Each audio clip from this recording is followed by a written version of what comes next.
Wow, amazing. Welcome to MojoPlays, and today we're looking at some of the coolest secret levels and areas found in recent video games. Seek you greater status? Perhaps to rule the world entire. But before we dive in, we publish new content all week long. So be sure to subscribe and ring the bell to get notified about our latest videos. The final test badge marathon. Super Mario Bros. Wonder.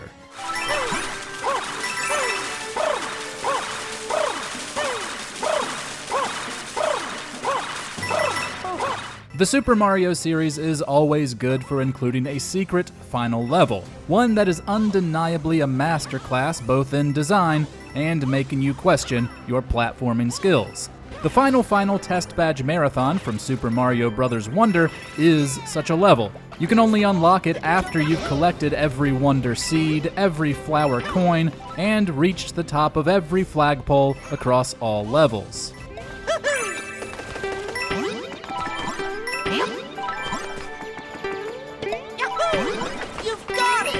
It's essentially a series of obstacle courses, each of which has you use one of the badges you earn throughout the game.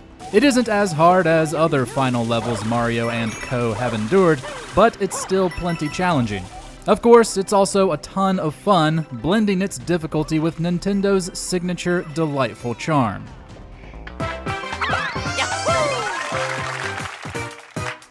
Grand Slam, Ion Fury.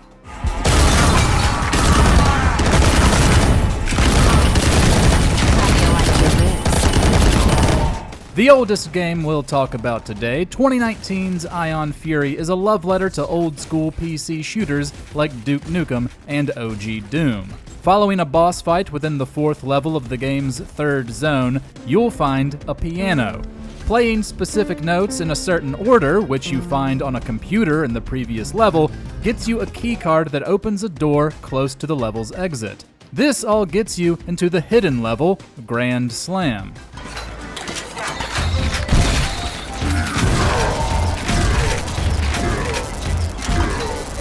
As you might expect, the level is a sports arena teeming with tons of enemies. It's really fun running around a dystopian baseball diamond, food court, and other areas, unleashing hell.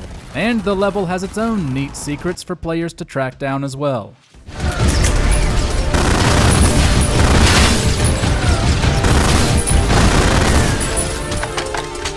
The Phon'Qi Caverns, Star Wars Jedi Survivor.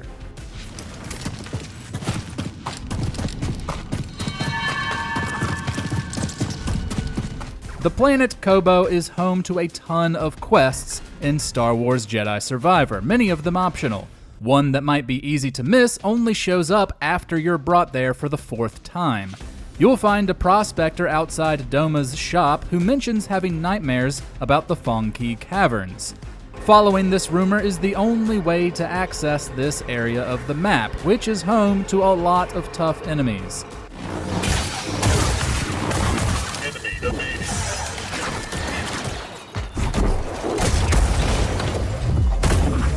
These include a couple lightsaber-wielding Force users, as well as a really cool fight against a Rancor. It's a great place to test your combat skills, but there's also plenty of loot to be had, like an upgrade to your map that highlights all unlooted chests.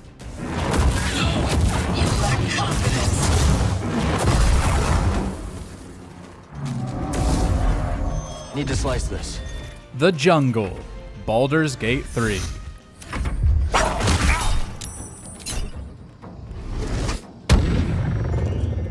You can find most areas in Baldur's Gate 3 just by exploring, but the jungle is more well hidden. In Act 3, you'll find the Circus of the Last Days. One of its employees is Akabi, a genie who runs a magically rigged spin-the-wheel game. It costs 500 gold to play, and everything you can win is useless, unless you cheat the cheater to win the jackpot. A DC 20 perception check tips you off that he's cheating. You can pickpocket the ring, allowing him to do so by passing a DC 15 sleight of hand check, or, as a bard, distract him with a DC 15 performance or persuasion check. You dare! Akabi won't be too happy about the outcome and will transport you to a jungle full of dinosaur enemies. This is the only way you can find this area, and its enemies don't appear elsewhere. So, the lone party member will need to handle things alone. It's an interesting way to hide an area, and the reward of Nirulna, a legendary trident that returns to your hand after you throw it, is more than worth the visit. You are alive! That is gift enough! Now be gone! Akabi is bored of you! Eidos 9, Stellar Blade. There's somewhere I'd like to visit before we leave. Where? Can we possibly make a stop at Eidos 9? Please? There's a really cool secret level tied to Lily, the technician who upgrades your gear in Stellar Blade. Each time you find collectibles like data slates and documents, you add to her progress bar. You don't have to collect everything, but once the bar reaches 100% and you're about to head from the Great Desert to Spire 4, Lily will ask to visit Eidos 9 where you'll find her atelier.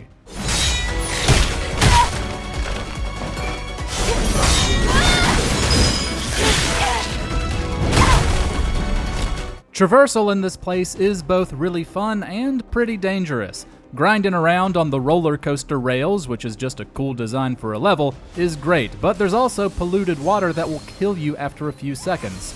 Your main objective here is to destroy cocoons that are protected by monsters, but there's a lot to explore and, of course, several outfits for Eve to collect.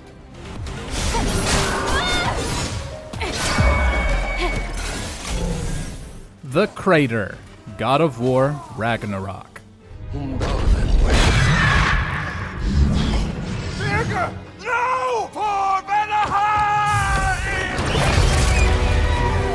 You might raise an eyebrow to this one, considering most of us probably found it anyway, but even the game refers to it as a hidden region, and you can miss it if you don't follow a specific side quest.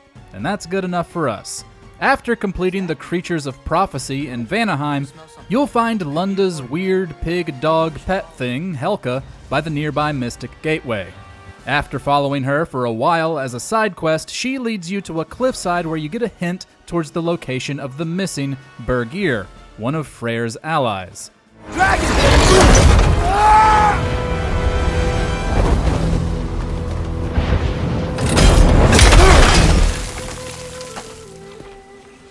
Atreus! I'm fine. You?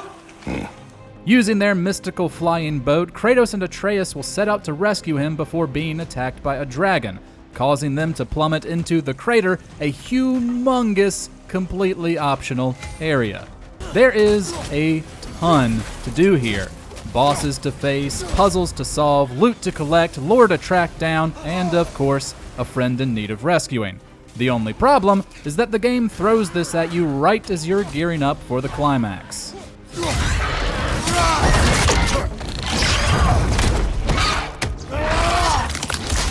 The Unmoored World, Dragon's Dogma 2. You find it strange. But this is your world. The world to which you longed to return.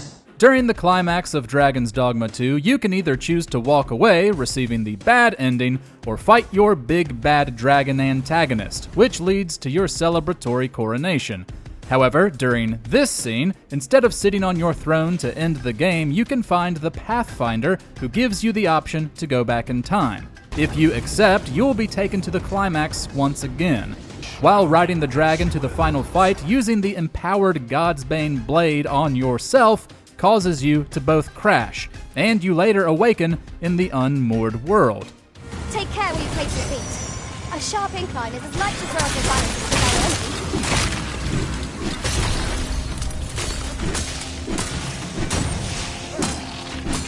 most impressive, Master.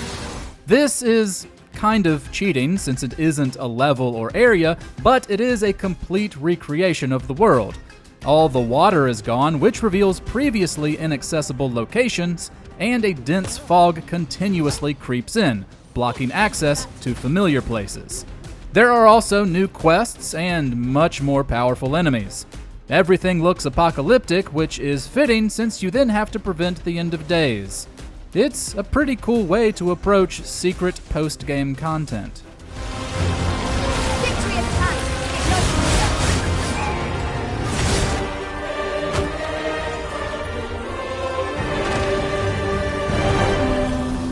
The Haligtree, Elden Ring.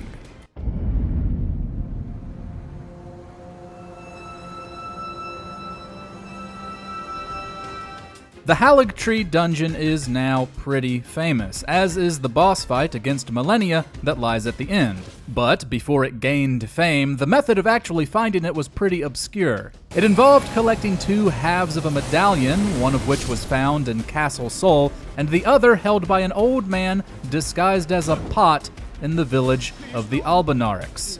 You must keep it.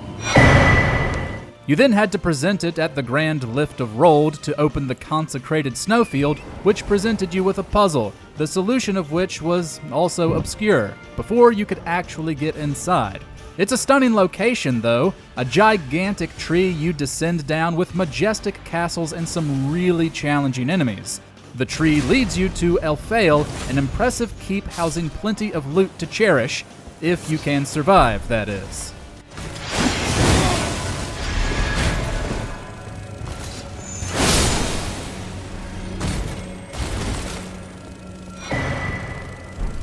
Laser Hell, Split Fiction.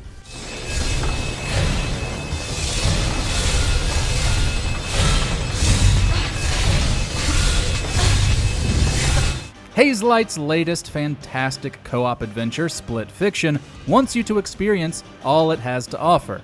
But even it includes a secret level most players missed at first. In the maximum security section of the isolation chapter, players will find an elevator with a string of binary code above it. You're meant to each stand on one button inside that takes you to the next area, but if one player enters the code using the buttons, the right one standing for 1 and the left one standing for 0, you'll be taken to a hidden challenge.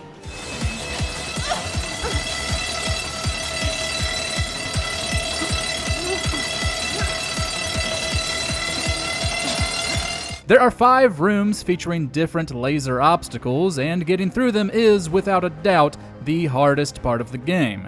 In fact, it's so hard that director Joseph Ferris recorded a video message inviting the first duo to conquer it to visit the studio and check out the team's new game. Just grab me wherever, whenever, and just prove it to me, and I promise you, I will take you to Sweden and you will have the adventure of your life. Again, extremely good work. Thank you, guys. Great Master Challenge, Astrobot.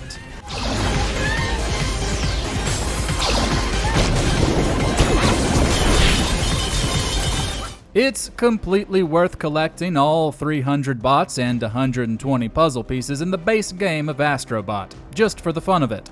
But if you do so, you're also rewarded with a secret final level called Great Master Challenge. Now, Astrobot doesn't tend to be very hard, but this level is an exception.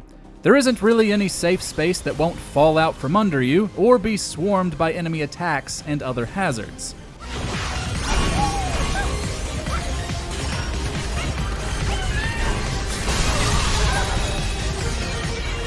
Just like the rest of the game though, it's an extremely well-designed obstacle that feels incredible to play thanks to the DualSense controller. At the end, you're rewarded with one final bot, modeled after Chop Chop Master Onion, a deep-cut nod to Parappa the Rapper.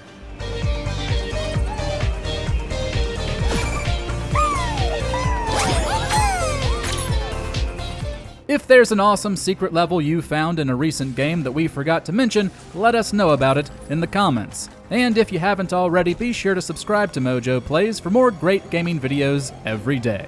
Now be gone! Akabi is bored of you! Thanks for watching. If you enjoyed the video, there's more where that came from.